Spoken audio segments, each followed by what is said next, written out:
நண்பர்களுக்கு வணக்கம். இன்னைக்கு நமக்கோ நம்ம குழந்தைகளுக்கோ நம்ம உறவினர்களுக்கோ வாங்கக்கூடிய தின்பண்டங்களோ பலகாரங்களோ நல்லதா இருக்கா அப்படின்னு பார்த்தோம்னாக்க அது ஒரு கேள்விக்குறியா தான் இருக்குது. பலவிதமான ரசாயனங்கள் சேர்க்கப்படுது. அதோட இன்கிரீடியன்ஸ் லேபில் பார்த்தோம்னாலே நமக்கு தெரியும். அவ்வளோ ரசாயனங்கள் சேர்க்கப்பட்டிருக்குது.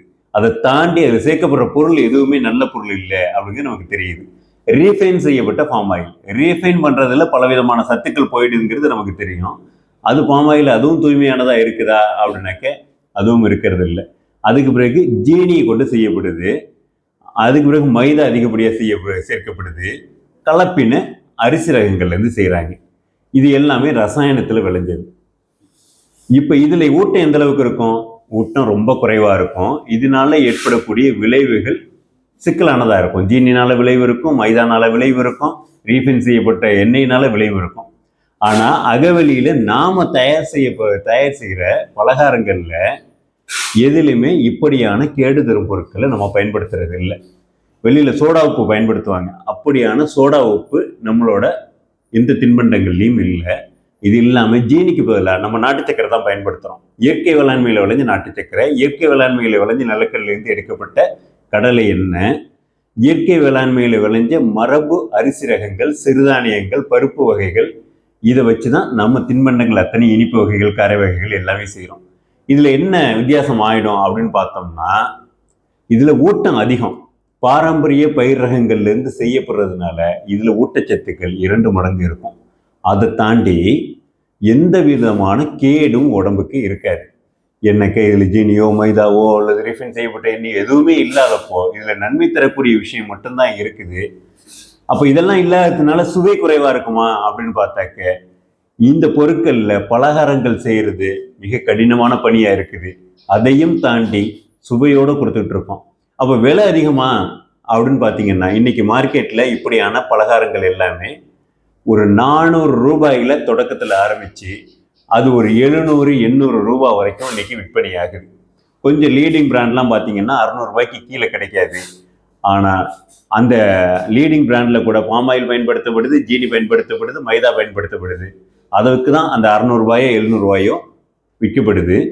ஆனால் நம்மளது இயற்கை வேளாண்மையில் விளைஞ்ச தூய்மையான பொருட்களை கொண்டு தயார் செய்கிற இந்த பொருளுக்கு நாம் கிலோ 500 ரூபாய் அளவில் தான் நாம் நிர்ணயம் பண்ணியிருக்கோம். கொஞ்சம் முன்ன பின்ன 500லேருந்து 600, 450 இப்படி தான் இருக்குது.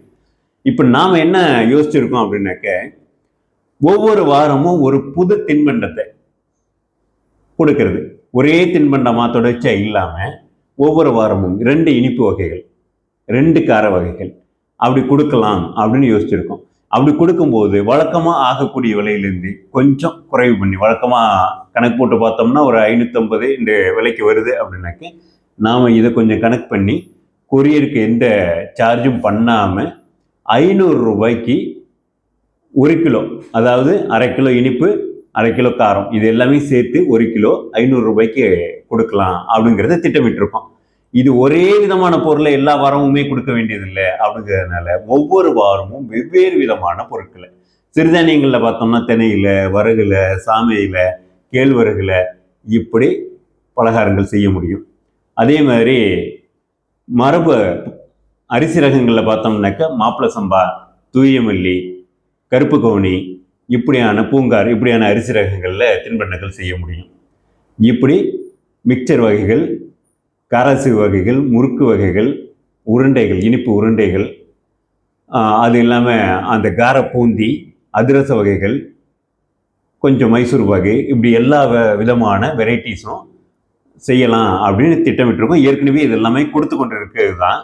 இதில் என்ன ஒரு வித்தியாசம் அப்படின்னாக்க, ஒரே விதமான பொருளை தொடர்ச்சியாக சுவைக்காமல் இந்த முறை மாப்பிள சம்பாவில் மணி மிக்சரும், தூயமல்லியில் முறுக்கும், திணையில் அதிரசமும், கருப்பு கவுனியில் உருண்டையும் அப்படின்னு சாப்பிட்டாக்க அடுத்த வாரத்தில் இந்த காம்பினேஷன் அப்படியே வேறு பொருட்களால் செய்யப்பட்டதாக இருக்கும்.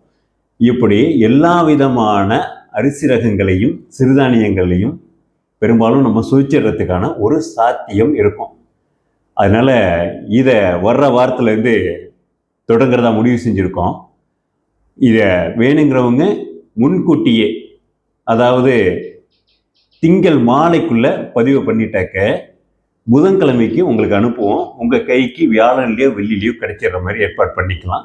இது ஒவ்வொரு வாரமும் இந்த முன்பதிவு ஞாயிற்றுக்கிழமை காலையில் தொடங்கி திங்கட்கிழமை மாலைக்குள்ளே முடியும்.